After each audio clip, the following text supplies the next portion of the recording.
Hello guys, I hope आप सभी अच्छे होंगे। तो इसमें हम सॉल्व असाइनमेंट देखने वाले हैं BANC 132 का, जो कि जुलाई 2025 और जनवरी 2026 के सेशन वालों के लिए है, जो आगे अभी अपकमिंग जून में एग्ज़ाम देने वाले हैं और उसके बाद के दिसंबर में जो एग्ज़ाम देने वाले, ठीक है। अगर इसके लास्ट डेट ऑफ सबमिशन की अगर आप बात करते हो, ठीक है, तो लास्ट डेट ऑफ सबमिशन इसका होगा, वेट एक मिनट, सॉरी फॉर दैट, ठीक है। लास्ट डेट ऑफ सबमिशन 30 अप्रैल 2026 है, ठीक है। और अगर आप जनवरी सेशन के हो तो आपका 30 सितंबर 2026 होगा, ठीक है। आप अपने सपोर्ट सेंटर पे सबमिट कर सकते हो ये, ठीक है, आपका स्टडी सेंटर वगैरह पे जाके, ठीक है। हम इसके अंदर में इसके क्वेश्चंस वगैरह देख लेते हैं। तो नॉर्मली आपको ऐसे क्वेश्चन पेपर मिलेंगे, ठीक है, जो आपको अटैच करना है असाइनमेंट के साथ, ठीक है। इसमें नॉर्मली इन्होंने 3 असाइनमेंट को मतलब 3 पार्ट में बांटा हुआ है, ठीक है। सबसे पहले पार्ट में उन्होंने 20 मार्क्स के 2 क्वेश्चन दिए हैं। सेकेंड पार्ट में 10-10 मार्क के 3 क्वेश्चन हैं और थर्ड पार्ट की अगर आप देखो तो 6 क्वेश्चन हैं 5-5 मार्क्स के, ठीक है। तो हम इसका एक्सप्लेनेशन देख लेते हैं। ओके, तो इसके अंदर में आंसर है। मैं एक और चीज़ बता दूं, मैं बहुत डिटेल्ड में इसको एक्सप्लेन नहीं करने वाली हूँ, ठीक है। असाइनमेंट है तो आप वैसा एज इट इज़ लिख सकते हो, ठीक है। आपको मैं बस बेसिक्स इन्फॉर्म करूँगी कि हाँ इसके अंदर में ये सारी चीज़ें हैं, ठीक है। Let's come to the first question, that is discuss various methods to study human variation, ठीक है। तो सबसे पहले ह्यूमन वेरिएशन क्या है उसके रिगार्डिंग आप समहाउ एक्सप्लेन करोगे कि ये बायोलॉजिकल और जेनेटिक डिफरेंसेस वगैरह होते हैं इंडिविजुअल्स के अंदर या पॉपुलेशन के अंदर में, ठीक है। उसके बाद एंथ्रोपोमेट्री, ठीक है, इसके रिगार्डिंग आपको समाव मेंशन करना है कि ये कैसे एक मेजरमेंट है ह्यूमन बॉडी का या उसके प्रोपोर्शंस वगैरह का, ठीक है। और ये वन ऑफ द अर्लीस्ट या बहुत ही वाइडली यूज मेथड होता है जब भी आप ह्यूमन वेरिएशन स्टडी करते हो, ठीक है। ये टेक्निक को आप normally status, body weight, limbs length, ठीक है, हेड का आपका फेरेंस क्या है, स्किन का फोल्ड या थिकनेस कैसा है, वो सारी चीज़ें मेज़र करते हैं इसके अंदर से, ठीक है। उसके बाद सेमेटोस्कोपी और सेमेटोटाइपिंग, ठीक है, इसके बारे में आप इसके अंदर में मेंशन करोगे, ठीक है। उसके बाद जेनेटिक मेथड वगैरह के बारे में मेंशन करोगे। जो भी मॉडर्न एंथ्रोपोलॉजी है इंक्रीजिंगली इस चीज़ पर रिलाई करते हैं, ठीक है। वो जेनेटिक्स को स्टडी करते हैं, DNA सीक्वेंसिंग के थ्रू, ठीक है, स्टडी करते हैं ताकि उनको पता चले कि ये है। ऑल्सो जो भी वाई क्रोमोजोम स्टडीज़ होती है, जो भी जेनोमाइन वाइड एसोसिएशन स्टडीज़ होते हैं, ठीक है, ये सारी चीज़ों के थ्रू वो ट्रैक करते हैं जो भी रिलेशनशिप, जो भी जेनी फ्लो या पॉपुलेशन स्ट्रक्चर होता है उसको, ठीक है। देन ब्लड ग्रुप और बायोकेमिकल मेथड से भी करते हैं, ठीक है। ब्लड ग्रुप टाइपिंग वगैरह के थ्रू वो स्टडी करते हैं। बायोकेमिकल मार्कर जैसे कि सीरम प्रोटीन्स या एंजाइम्स वगैरह के थ्रू भी वो स्टडी करते हैं, ठीक है। क्रेनियोमेट्री या ऑस्टियोलॉजी की अगर आप बात करो तो क्रेनियोलॉजी नॉर्मली इन्वॉल्व करता है जो भी मेजरमेंट है स्कल के फीचर का, ठीक है। क्रैनियल जो लेंथ होता है, ब्रेथ होता है और फेशियल एंगल्स होते हैं उसको स्टडी करते हैं। और ऑस्टियोलॉजी में आप बोन्स को स्टडी करते हो, ठीक है, जो भी स्केलेटल वेरिएशन होते हैं ना उसको स्टडी करते हो, ठीक है। उसके बाद जो भी ऑब्जर्वेशनल एंड एथनोग्राफिक मेथड होते हैं उसको आपको इसके अंदर में डालना है, जैसे कि बायोलॉजिकल मेजरमेंट जो भी एंथ्रोपोलॉजी यूज़ करते हैं एथनोग्राफिक वगैरह के लिए, ठीक है, या ऑब्जर्व करने के लिए, लाइक बिहेवियर स्टडी कर लिया, कल्चर स्टडी कर लिया, लाइफस्टाइल स्टडी कर ली, ये सारी चीज़ें, ठीक है। ऑल्सो उसके बाद इमेजिंग एंड मॉडर्न बायोटेक्नोकेमिकल मेथड आता है, ठीक है, जिसको सिटी स्कैन्स वगैरह बोलते हैं, ठीक है। तो जो भी मॉलिकुलर बायोलॉजी मेथड होता है जैसे SNP सिंगल न्यूक्लियोटाइड पॉलीमॉर्फिज्म, ठीक है, सॉरी, ये होता है, ठीक है। तो आप यहाँ पे बहुत हाई रेजोल्यूशन डेटा या ह्यूमन की जो जेनेटिक डाइवर्सिटी है उसको स्टडी करते हो, उसके बारे में आपको मेंशन करना है, ठीक है। उसके बाद आप इस क्वेश्चन को कंक्लूड कर सकते हैं एज गिवन, ठीक है। हम आ जाते हैं सेकेंड क्वेश्चन पे, दैट इज ब्रीफली डिस्कस, ठीक है, डिस्कस होगा, briefly discuss morphological criteria of radical classification.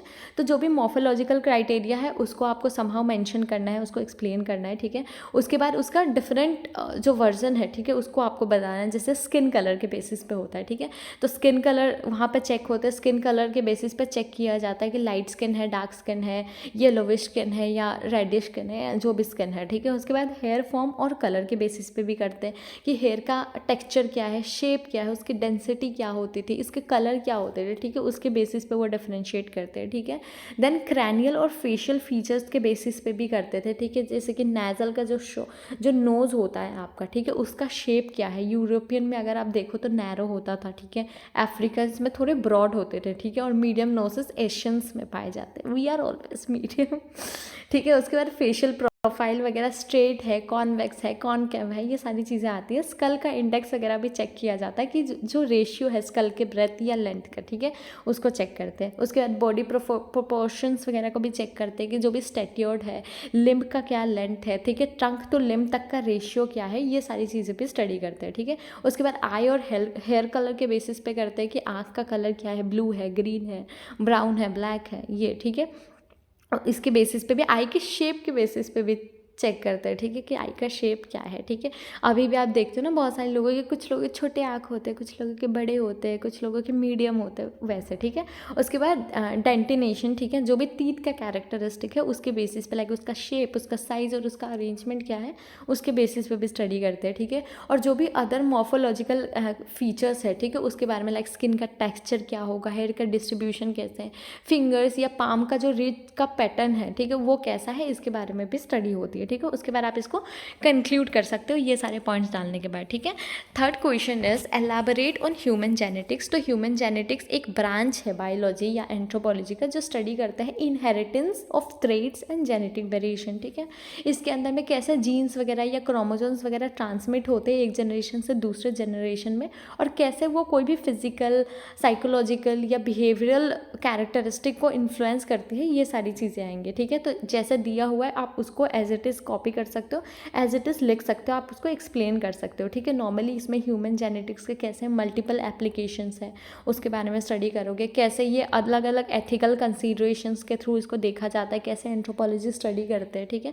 उसके बाद आप उसको कंक्लूड कर सकते हो, ठीक है। Next question is give an account of the applications of biological anthropology. तो जो भी बायोलॉजिकल एंथ्रोपोलॉजी है, जिसको आप फिजिकल एंथ्रोपोलॉजी भी बोलते हैं, नॉर्मली एक साइंटिफिक स्टडी है जहाँ पे आप ह्यूमन को स्टडी करते हो एक बायोलॉजिकल या एवोल्यूशनरी पर्सपेक्टिव से, ठीक है। ये ह्यूमन वेरिएशन, एडाप्टेशन, जो भी जेनेटिक्स या एवोल्यूशन होते हैं उसको स्टडी करते हैं, ठीक है। लाइक स्पैनिंग हेल्थ वगैरह, फॉरेंसिक्स, आर्कियोलॉजी या एवोल्यूशनरी स्टडीज़ वगैरह में आते हैं, ठीक है।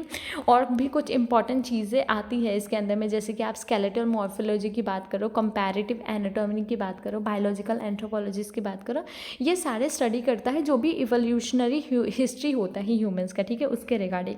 मेडिकल एंथ्रोपोलॉजी या ह्यूमन बायोलॉजी की अगर आप बात करो तो ये कुछ की एरियाज है एप्लीकेशन का, ठीक है, और उसके बारे में लिखा हुआ है। तो जैसे एज इट इज़ इसमें लिखा हुआ है आप ऐसे मेंशन कर सकते हो उसके अंदर में, ठीक है। ये सारे पॉइंट्स लिख सकते हो और उसको कंक्लूड कर सकते हो।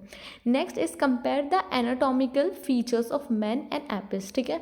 तो ह्यूमन का जो होमो सैपियंस होता है और एपिस जिसका चिंपांजीज, गोरिल्ला या फिर ऑरेंगुटन्स बोल सकते हो, ठीक है, उसका होता है जिसके कुछ कॉमन एवोल्यूशनरी एंसेस्ट्री होती है, ठीक है। तो इसके बारे में जैसे कि आप स्कल और ब्रेन को अगर स्टडी करो तो ये आपको मिलता है ह्यूमन में थोड़े लार्ज मिलते हैं, ठीक है। एक राउंडेड या राउंडेड कैरेनियम मिलते हैं जिसकी कैपेसिटी 1300 से लेके 1500 सीसी होता है, ठीक है, जो सपोर्ट करता है एडवांस कॉग्निटिव फंक्शन, लैंग्वेज और रीजनिंग, ठीक है। इन कंट्रास्ट अगर आप एपिस का देखो तो उसका छोटा एलोंगेटेड कैरेनियम होता है जिसका brain capacity normally 300 to 600 cc ही होता है, ठीक है। तो इसके रिगार्डिंग समा मेंशनड है, ठीक है।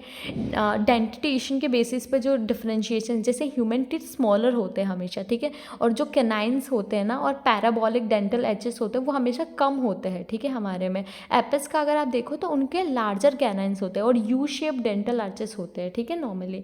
स्पाइन और पोस्टर की बात करें तो ह्यूमन का हमेशा एस सेप स्पाइन होता है, ठीक है, जो एक अपराइट बाइपेडल पोस्टर देता है, ठीक है, कि वो आप खड़े हो सकते हो, स्ट्रेट हो सकते हो, ठीक है। वाई अगर आप एपिस का देखो तो उनका सी शेप स्पाइन होता है जिसकी वजह से उनका पोस्टर समहाउ नकल होता है, ठीक है, थोड़ा सा ऐसा झुक के और फिर वैसे चलते हैं, ठीक है। देन लिम्स एंड लोकोमोशन की अगर आप बात करें तो ह्यूमन का लोअर लिम्स होता है और लॉन्गर होता है देन द अपर लिम्स, ठीक है, जो भी उनका लोअर लिम्स है, ठीक है। एपिस का देखो तो उनका लॉन्गर आर्म्स होता है उनके लेग्स के कंपेरिजन में और कर्व होते हैं उनके फिंगर्स हमेशा, ठीक है। पेल्विस और फुट की अगर आप बात करो तो ह्यूमन का हमेशा शॉर्ट या ब्रॉड पेल्विस होते हैं, ठीक है। वाइल अगर आप देखो एपिस का तो उनका लॉन्ग और नैरो पेल्विस होता है, ठीक है। देन उसके बाद आप उसको कंक्लूड कर सकते हो।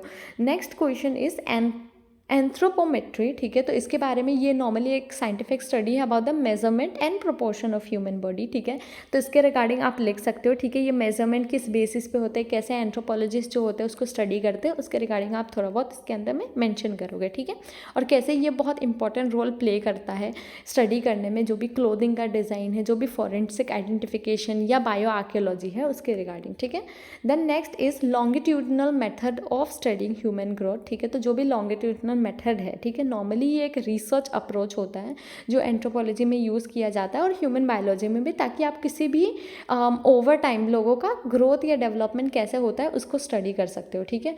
मतलब रेगुलर इंटरवल पे रिपीटेडली इसको देखा जाता है, ठीक है। अडल्टहुड, एडोलेसेंट वगैरह क्या है, ठीक है, मतलब बच्चे से बूढ़े कैसे हुए, ओवरऑल सारे टाइम टू टाइम उनको देखते हैं और वो ट्रैक करते हैं किसी भी इंडिविजुअल के ग्रोथ पैटर्न को, ठीक है। देन उसके बाद अगर आप डार्विनिज्म की देखो तो डार्विनिज्म रिफर करता है एक ऐसे थ्योरी पे जो कि इवैल्यूएशन के बेसिस पे है, जो चार्ल्स डार्विन ने 19th सेंचुरी में दिया था, ठीक है। यहाँ पे उन्होंने ऑरिजिन या डाइवर्सिटी जो है स्पीसीज का उसको बताया, इवन इंक्लूडिंग ह्यूमंस, ठीक है, कि उनके नेचुरल प्रोसेसेस के थ्रू कैसे होता है उसके बेसिस पे उन्होंने बताया हुआ है, ठीक है। ऑल्सो डार्विन ने एम्फेसाइज किया था variation with in the population, ठीक है, कॉम्पिटिशन होना रिसोर्सेज के लिए, या जो ग्रेजुअल एकोमोडेशन है ना किसी भी फेवरेबल ट्रेड्स का एक जनरेशन से दूसरे जनरेशन, ठीक है, पास ऑन होना, ये सारे उसके उनके थ्योरी के अंदर में आता है, ठीक है। उन्होंने जो भी एक तरीके से ह्यूमन एवोल्यूशन को समझा है वो उन्होंने दिया था अपने थ्योरी में, ठीक है।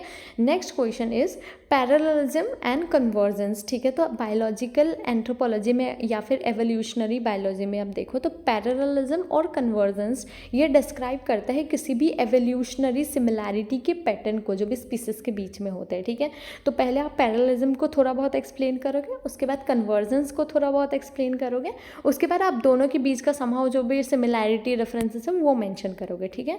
Next question is primate characteristic, ठीक है। तो जो भी प्राइमेट्स होते हैं, ठीक है, ये एक ऑर्डर होता है मैमल्स का जिसके अंदर में ह्यूमन, एपेस, मॉन्कीज और प्रोसिमियंस होते हैं, ठीक है। इनके कुछ डिस्टिंक्ट जो भी एनाटॉमिकल, ठीक है, सॉरी एनाटॉमिकल, उनका फिजियोलॉजिकल या बिहेवियरल, ठीक है, ये जो ट्रेड्स होते हैं, ठीक है, ये होता है रिफ्लेक्ट करता है कि कैसे एडॉप्शन है उनका या कैसे उनका सोशल लाइफस्टाइल है। कुछ की कैरेक्टरिस्टिक वगैरह भी दिए हुए हैं जो आप उसको बता सकते हो, ठीक है। और प्राइमेट्स कैसे एक फ्लेक्सिबल लीम स्ट्रक्चर्स को दिखाते हैं, या जो उनके नेल्स होते हैं, ठीक है, उनके नेल्स होते हैं इंस्टेड ऑफ क्लॉज वगैरह, ठीक है।